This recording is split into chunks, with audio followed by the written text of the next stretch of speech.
Damn phones, Babylons can't crack the code. What it do, YouTube? B. Kelly back again with another banger video. And in today's video, y'all, I am going to be talking about 5 low-rated recruits who ended up being stars. If you are new to this series, this is part 5, and I'll be dropping all the other parts in the description down below. Make sure to watch all those videos, but this series is basically about recruits coming out of high school that weren't the most highly touted, but ended up to being college stars or NFL stars, or even sometimes both.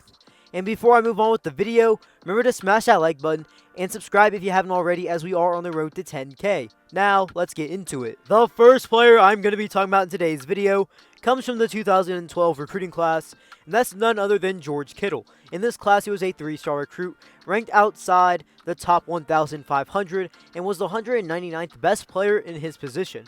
He held a total of 4 Division I offers. Out of those offers, he would end up going to Iowa over the likes of Air Force, Navy, and Weber State. In his true freshman season in 2012, he would redshirt, and in the next 2 seasons as a redshirt freshman and redshirt sophomore, he was a backup tight end.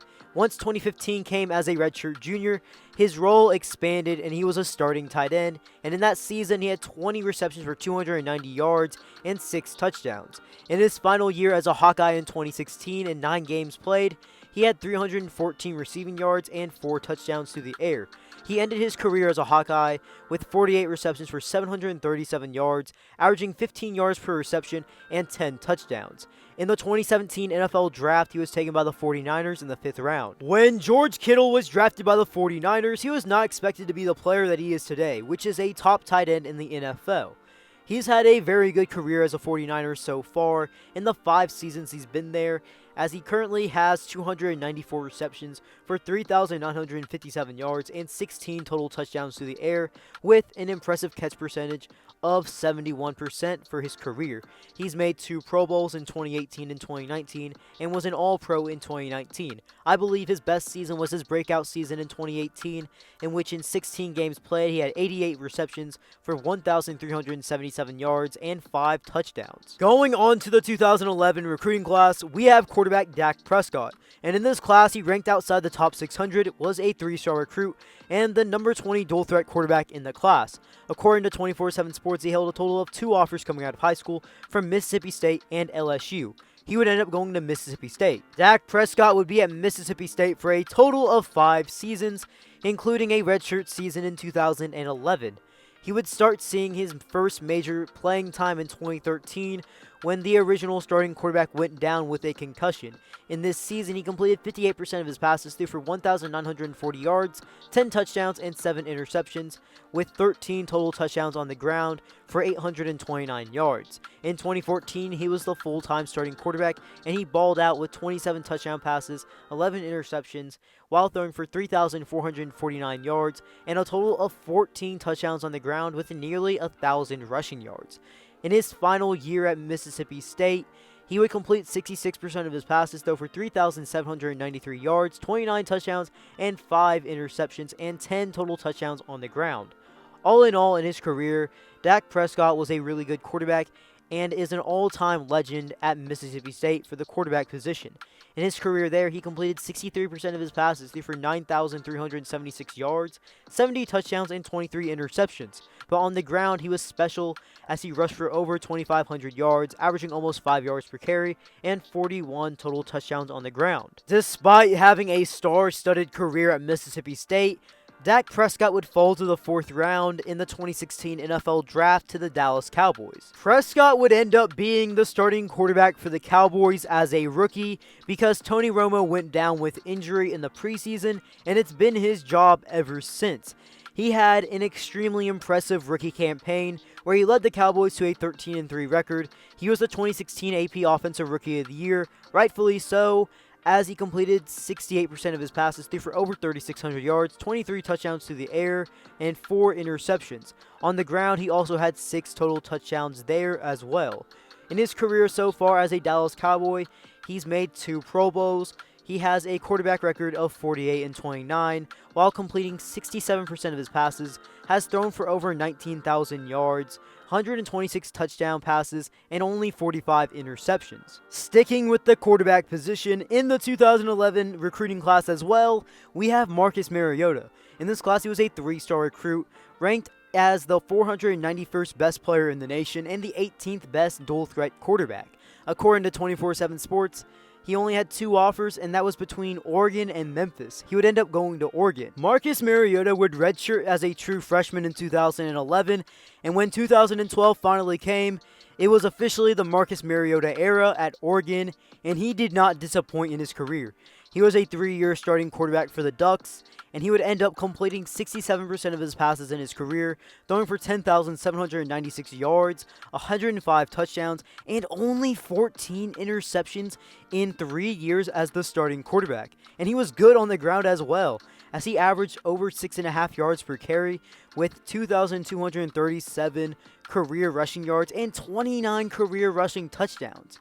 In his career, he had a lot of awards and honors, such as the 2014 AP Player of the Year, 2014 Consensus All-American, 2014 Davey O'Brien Award winner. He won the Heisman Trophy in 2014, Johnny Unitas Golden Arm Award in 2014, 2014 Manning Award, 2014 Maxwell Award, 2014 Pac-12 Offensive Player of the Year, and 2014 Walter Camp Player of the Year. He would end up declaring his name for the 2015 NFL Draft, where he was taken with the 2nd overall selection in the 1st round by the Tennessee Titans. Marcus Mariota would be the starting quarterback for the Tennessee Titans right off the bat, and he had a solid rookie campaign where he completed 62% of his passes, threw for 2,818 yards, 19 touchdowns, and 10 interceptions. He had his fair share of ups and downs, but he ultimately wasn't awful by any means at all. He did go 3-9 as a quarterback that season, but in 2016, he improved his game a lot, as in this season, he threw for 3,426 yards, 26 touchdowns, and 9 interceptions while completing 61% of his passes, but that would be the peak of Marcus Mariota's NFL career, as it's kind of gone downhill since 2016. Mariota would be the consistent starting quarterback for the Tennessee Titans until 2019, where he was benched during the season for Ryan Tannehill, and he lost the starting job. That would be his last season in Tennessee, as he would walk in free agency and sign with the Las Vegas Raiders, where he's currently been their backup quarterback since 2020. So far in his career, he has played in 68 games, starting in 61 of them, where he has a quarterback record of 29-32. He has completed 63% of his passes, thrown for 13,433 yards, 77 touchdowns, and 45 interceptions. Moving on to the 2012 class, we have wide receiver Cooper Kupp. In this class, he was completely unranked, and he held 2 FCS offers from Eastern Washington and Idaho State. He would decide to stay close to home and go to Eastern Washington. Cooper Kupp at Eastern Washington was amazing. This guy literally broke pretty much every career receiving record you could break on the FCS level. And in his career at Eastern Washington, he won the Jerry Rice Award in 2013. He was a 4-time first-team FCS All-American, 2-time Big Sky Conference Offensive Player of the Year, NCAA Division I receiving yards leader, and a Walter Payton Award recipient in 2015. In his college career at Eastern Washington, like I said, the guy was a star. The dude was unstoppable. He had 428 career receptions for 6,464 total yards and a total of 73 career receiving touchdowns. This guy literally broke pretty much every record you could break as a wide receiver. In the 2017 NFL Draft, Cooper Kupp would end up being selected in the 3rd round by the LA Rams. Cooper Kupp, in his entire career as a Ram, has been a very reliable target for them in his 5-year career so far. His career stats include 373 receptions for 4,711 yards, averaging almost 13 yards per reception, and 34 total touchdowns to the air with a catch percentage of 71%. Currently in 2021, he is having a career season, as he's one of the top receivers in the NFL right now, if we're talking about it all in a statistical standpoint for this season, as he has 85 receptions for 1,141 yards and 10 total touchdowns through the air, averaging over 100 yards per game with an impressive catch percentage of 73%. The final guy I am going to be talking about in today's video is offensive lineman from the 2012 recruiting class, Jack Conklin. Just like Cooper Kupp, he was unranked, but he wasn't as fortunate as Cooper Kupp to have the 2 offers that he had, as Conklin would actually end up walking onto the Michigan State football team as a true freshman. He would end up redshirting his true freshman campaign, but after that season from a redshirt freshman all the way to his end of his career at Michigan State, he was the starting offensive lineman. And by the end of his career in college, he was one of the top offensive linemen in all of college football, as he was a 2015 First Team All-American and 2015 First Team All-Big Ten member. In the 2016 NFL Draft, he was taken in the first round with the 6th overall selection by the Tennessee Titans. Jack Conklin would be with the Tennessee Titans from 2016 to 2019, and he has made an All-Pro team and an All-Rookie team both in 2016. When he is healthy, Jack Conklin is very good, but after the 2019 season, he would go to Cleveland, where he would make another All-Pro team in 2020.